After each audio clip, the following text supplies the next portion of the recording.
Mina sündisin Tallinnas Sakale tänaval ja olengi põline Tallinna inimene tegelikult, et sündinud, kasvanud, koolis käinud, ülikoolis käinud.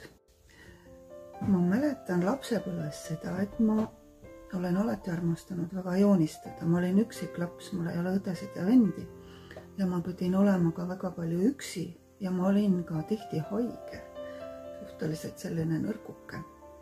Ja siis, mis sa ikka kodus teed, et mängid, aga siis oli joonistamine võib-olla just see, mis aitas nagu selle üksindusega toime tulla. Ma olen väga palju tänulik oma emale, kes on mind alati nagu toetanud ja julgustanud. Ja ema märkas seda, et mul selline huvi on varakult ja ma arvan, et üks väga tähtis samm minu elus oli see, et ta viis mind kunstikooli katsetama. Ema ja isa küll kunstnikud ei ole, et ema on mul kirjandusinimene ja ta on hariduselt ajaloolane. Teatriajalugu õppinud ja hiljem sai tast ajakirjanik, nii et ta oli filmi- ja teatriajakirjanik.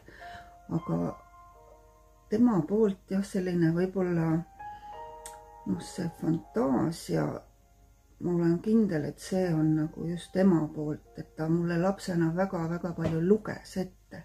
Et võib-olla läbi tegelikult see kirjanduse osa on nagu minu arengus, ma arvan, väga suur tänu emale.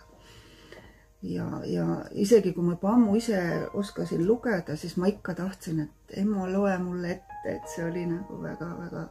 Ja siis ema mõtles ise jutte välja ja see oli mul nagu eriti lemmik, et mingi tüdruk oli tegelane ja siis tema seiklused.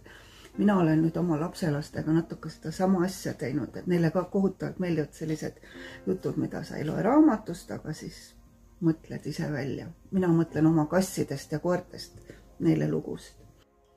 Aga isa oli mul hoopis selline tehniline inseneriharidusega, kuldsete kätega ja väga tore inimene. Kahjuks teda nüüd enam ei ole.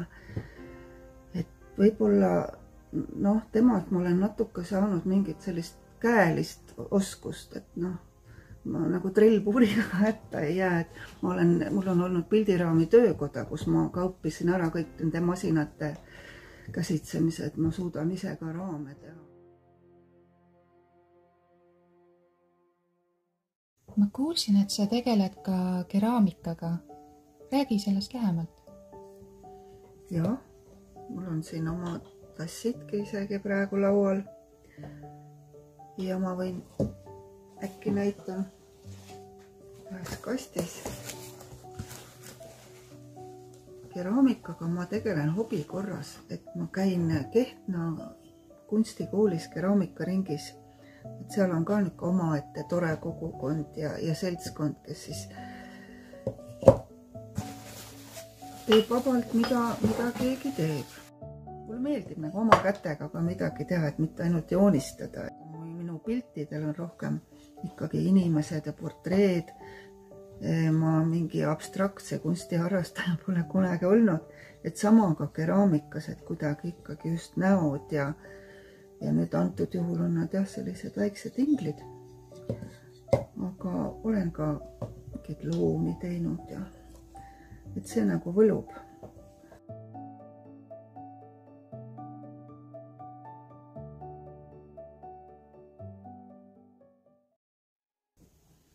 Padjakatted on erinevad. Okasroosid ja padjana.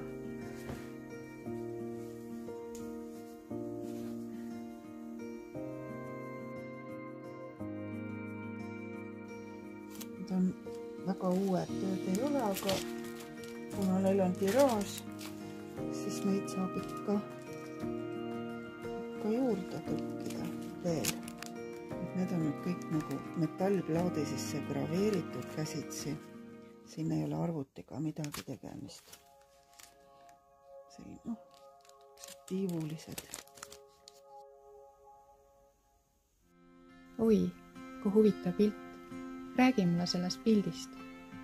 See on tehtud Hiina mütoloogia ainetel, kus on tegelased libarebased, kes olid sellised ilusad tüdrukud, aga neil olid tihtipeale kurjad kavatsused. Nad käisid mehi võrgutamas ja võisid ka väga palju halba teha. Mitte küll alati. Postkaartidega on nüüd asi edasi läinud, nii et praeguseks on mul juba tiraažid päris suured ja neid kaarte müüvad juba mitmed galeriid ja raamatupoed. Ja ma vaatasin, et postkaartidega läks nagu toredasti, et võib-olla siis proovida midagi veel. Ja nüüd ma pean täitsa kohe tänama Raplamaad ja seda, et ma siia olen sattunud. Ja siin on selline tore pood nagu Rabav Raplamaa toode. Ja just nende poes ma alustasin võib-olla nende oma piltidega erinevate toodete müümist. Mis on juba kasvanud nüüd päris suureks, et ma juba mõtlen, et mul ladu olema kuskil. Et jah, tellin kotte ja padjakatteid ja kõik oma piltidega, juba kleidid, särgid. Asi on läinud jah, juba päris suureks. Et siin ma küll tänan tõesti seda Rapla kogukonna. Ma arvan, mul on väga vedanud sellega, et ma maandusin Raplamaal 8 aastat tagasi. Ma ei ole põline Rapla elanik. Elasin vahepeal Sauel ja nüüd siis koos oma 2 koera ja 2 kassi ja kaasaga oleme siin.